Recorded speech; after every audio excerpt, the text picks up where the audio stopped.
Welcome to Arctic. In this video, we're going to show you how simple it is to connect and program your Helio processor. All the download links will be listed in the description box below.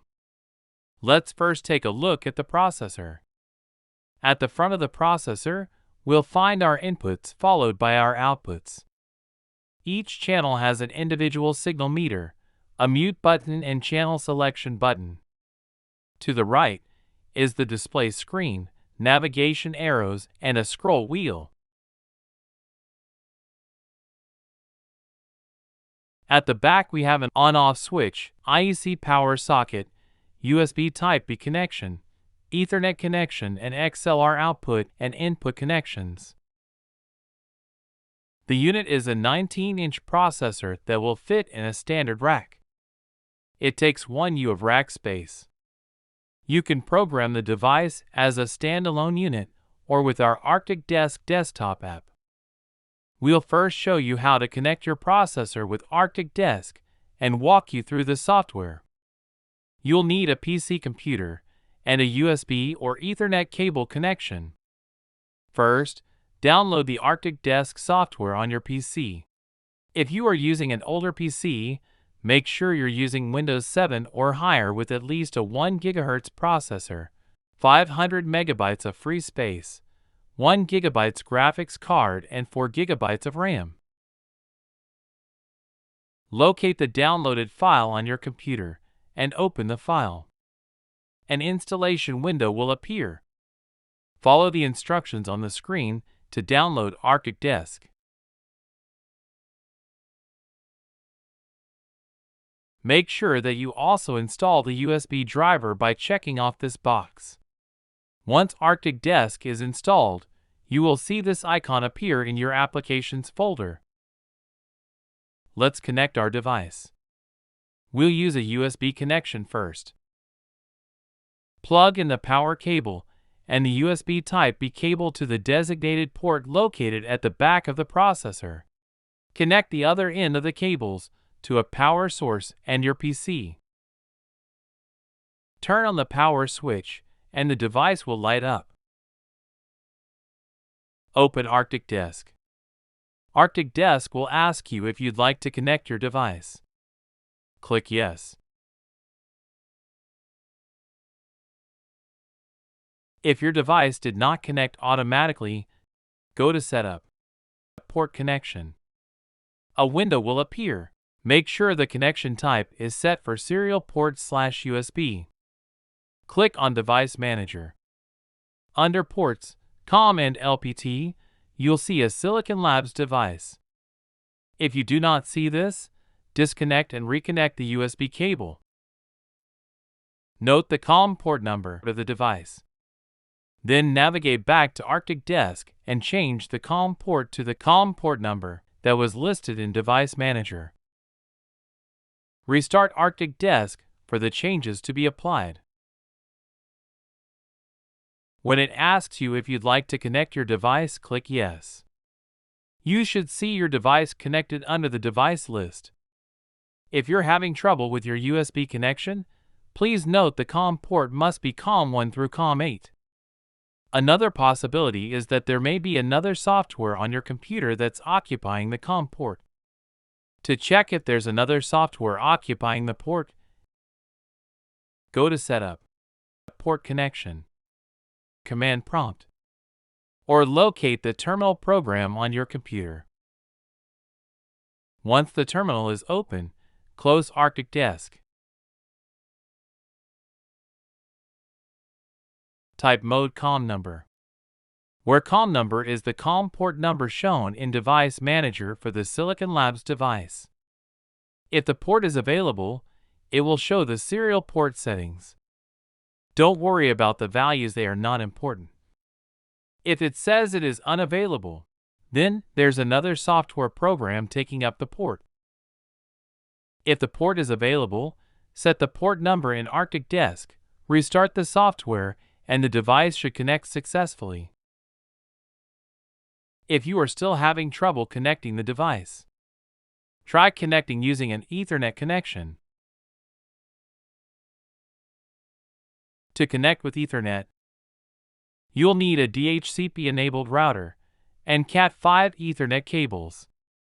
Connect an Ethernet cable from the back of the device to the router, then from the router to your PC. Plug in power and turn on the devices. We will set up the network settings from the front panel of the processor. Using the front panel, click the Enter button to enter the system menu. Use the menu arrows to navigate to the Ethernet menu, and the network settings will display here. Use the cursor, scroll wheel, and Enter key to adjust the values. Once set, press the Enter key twice to save your changes. If you're unsure what values to enter, here's a guide. First, navigate to your computer network settings.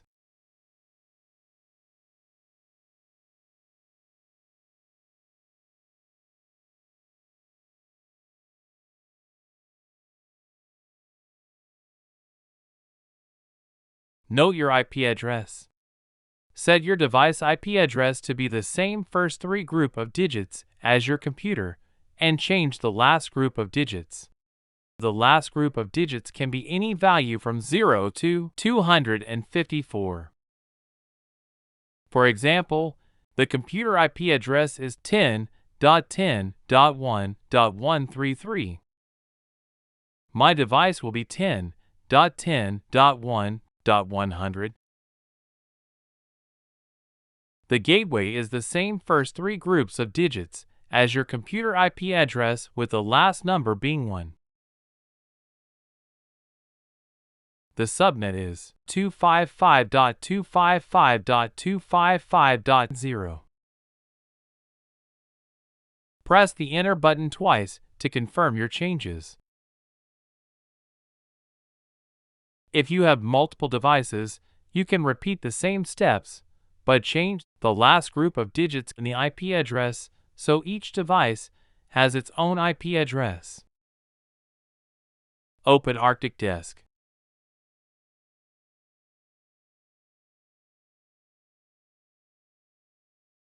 Under Setup, Port Connection. Change the connection type to Cat5 Ethernet. Change the device IP address to match the IP address set on your device.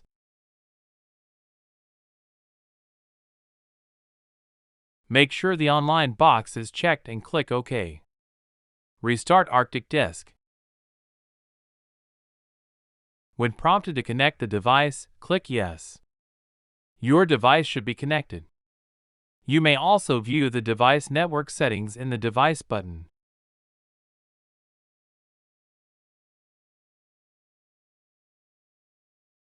There's also an option to name your device here.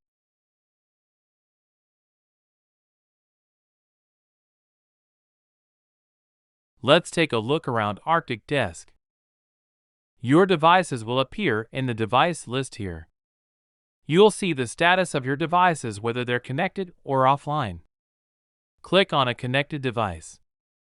A window will appear that will show your device settings. You'll see the audio effects, and you can click on an effect to make a change. You can use the arrows at the bottom here to change the value, or you can type in the value.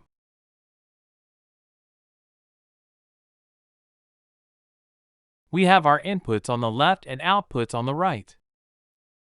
The signal flow is as follows: input, mute, gain, delay, filters, which are 8-band parametric EQ, 31-band graphic EQ, dual IR crossovers, compressor, followed by our output mixer, gain, delay, output filters, which include 8-band parametric EQ, dual FIR crossovers, dual IR crossovers, limiter, and mute.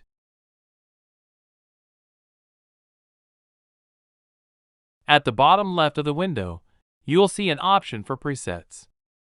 This is where you can save and recall presets. Device is where you can view the device network settings. There's also an option to name your device here. Meters displays the signal level in dBu and the signal compression per channel. Lastly, FIR filters is where you can set your FIR taps per output pair.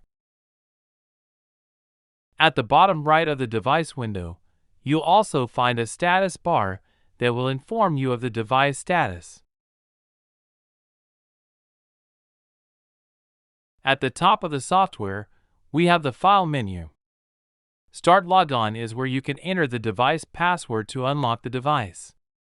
Set up port connection is where you configure USB and network connections. Setup device list sets the maximum number of devices that will display in the device list. Setup copy settings from one input or output channel to another channel. Setup link input or output channels together. Link no is the link or group number. The enable box must be selected to activate the link group. Name the link and select the parameters to be linked together.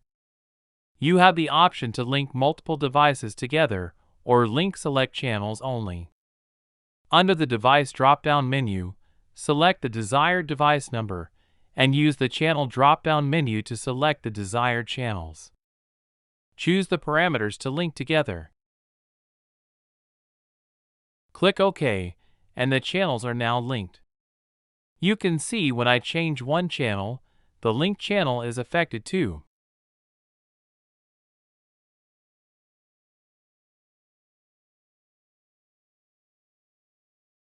To cancel linking, navigate to Setup Link and deselect the Enable box found next to the link No. The channels are no longer linked together.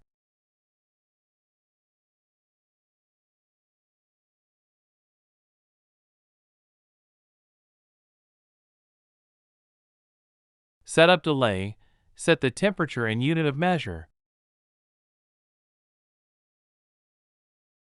Tools synchronize the device with Arctic Disk. Security password, set a device password. We advise to always keep a backup log of your passwords. Security device lock select device menus. Configuration save a desktop copy of the device configuration. Arctic Disk files end in XCFG. Configuration open a previously saved desktop copy of the device configuration. Upgrades firmware, perform device firmware upgrade. Please make sure that any device files are saved onto your computer. All program data in the device will be erased during the upgrade process. Help About displays the Arctic Disk software version.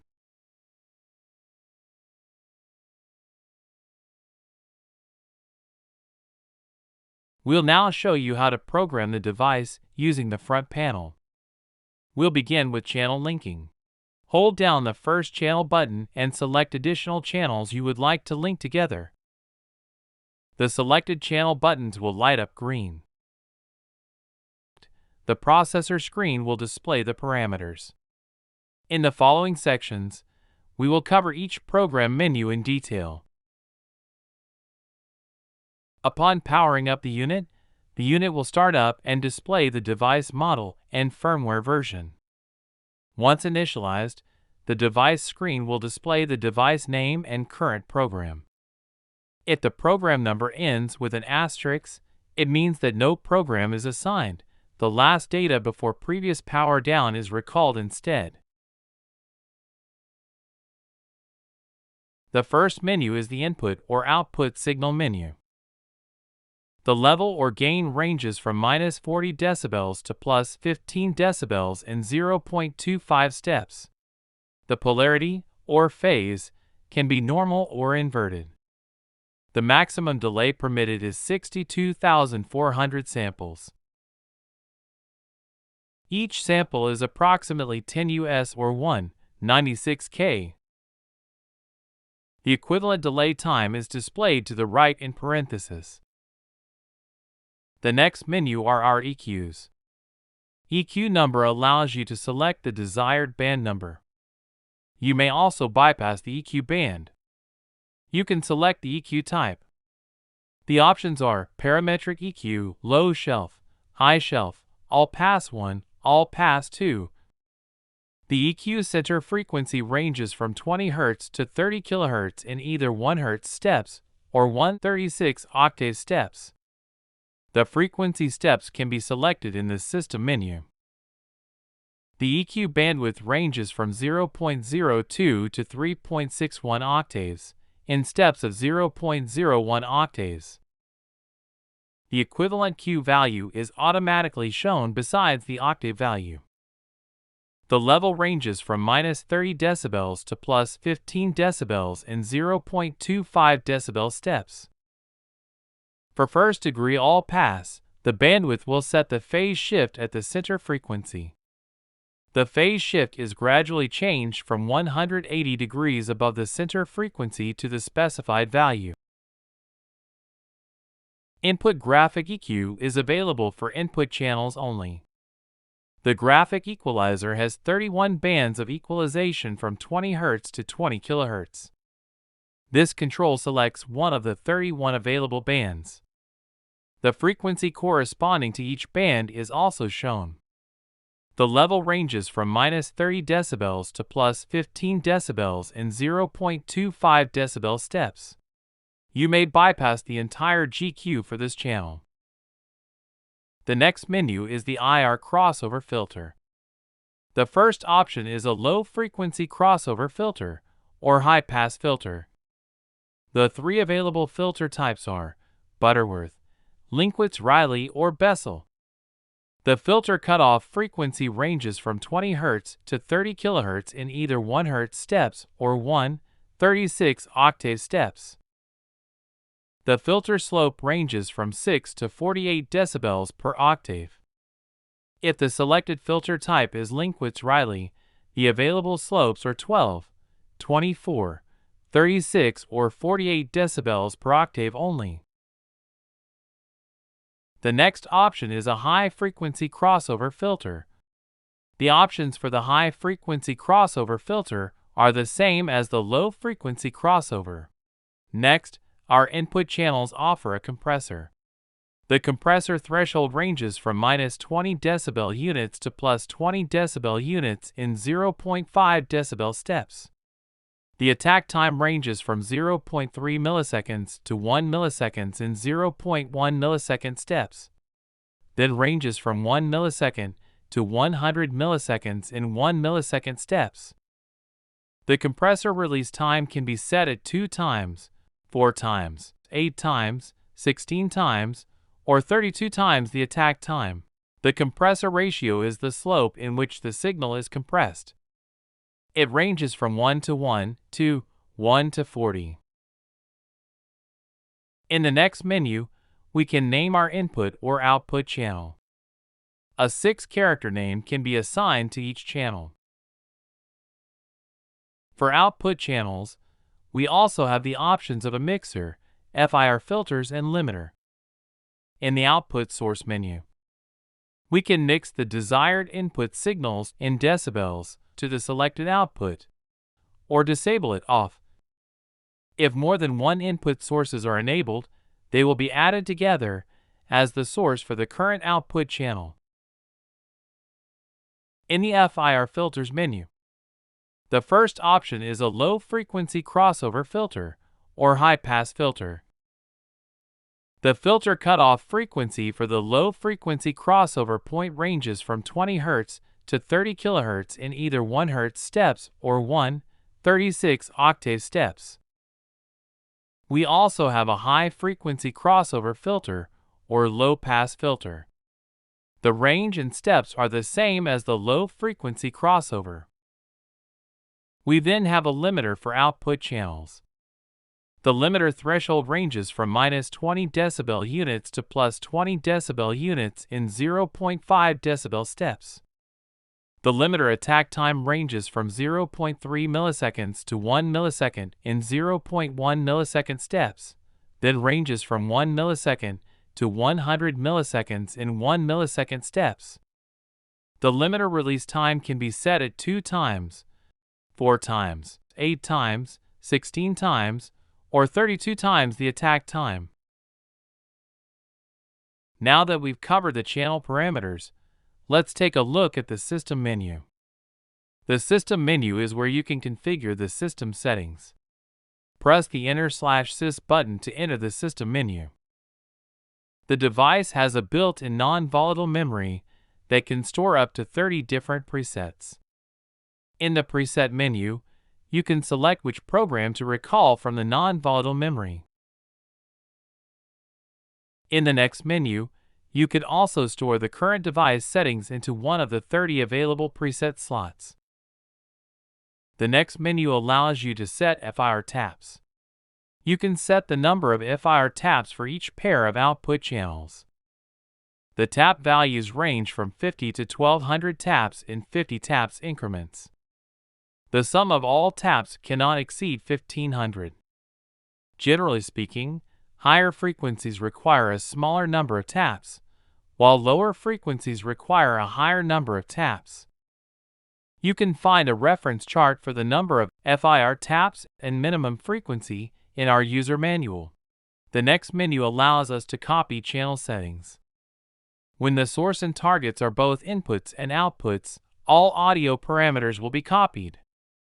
When the source or the target is an input while the other is an output, only the level, polarity, delay, EQ, crossover, and channel name are copied. The source is the channel to be copied from. The target is the channel to be copied to. Next, we have the General menu. Here we can set the frequency control mode for EQ and crossover filters. It can be 1, 36 octave steps or all frequencies in 1 Hz resolution.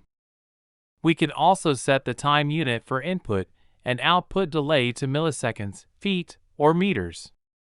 In the next menu, we can configure our device network settings. Next, we can configure our communication settings. Please note that you must power cycle the unit for this setting to take effect. For device ID, you may assign a device ID from 1 to 16. Arctic Desk uses a baud rate of 115/200. This should be left unchanged for most users. The network ID is used for future network expansion only. Please leave this at 0. Next, we can set a security lock or passcode to the device. Passwords are 4 characters in length. The factory default of a new unit does not require a password. The security settings can be controlled and stored in the device with Arctic Desk only. When the correct password is entered in the device, all the locks are disabled. After re-entering the password or power cycling the device, the locks are automatically enabled again. We recommend saving your passcode to a backup log. In the case that you have forgotten the passcode, please email us at support@arcticdesigncorp.com. Next, we have our device factory settings. You may reset all the current parameters back to factory default settings only, while stored presets and system settings stay untouched. Next, the internal system optimizer reduces ground floor noise if no signal is present. If unwanted noise gate effects are audible at low sound levels, it can be switched to bypass mode. The threshold value can be set from 80 to 120. And lastly, we have our info menu.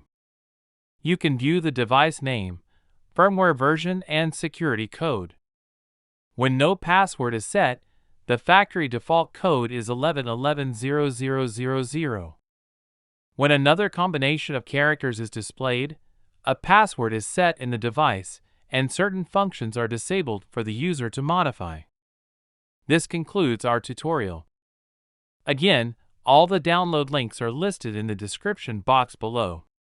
If you have any questions, please feel free to reach us at hello@arcticdesigncorp.com. Thank you for watching. Enjoy your Helio.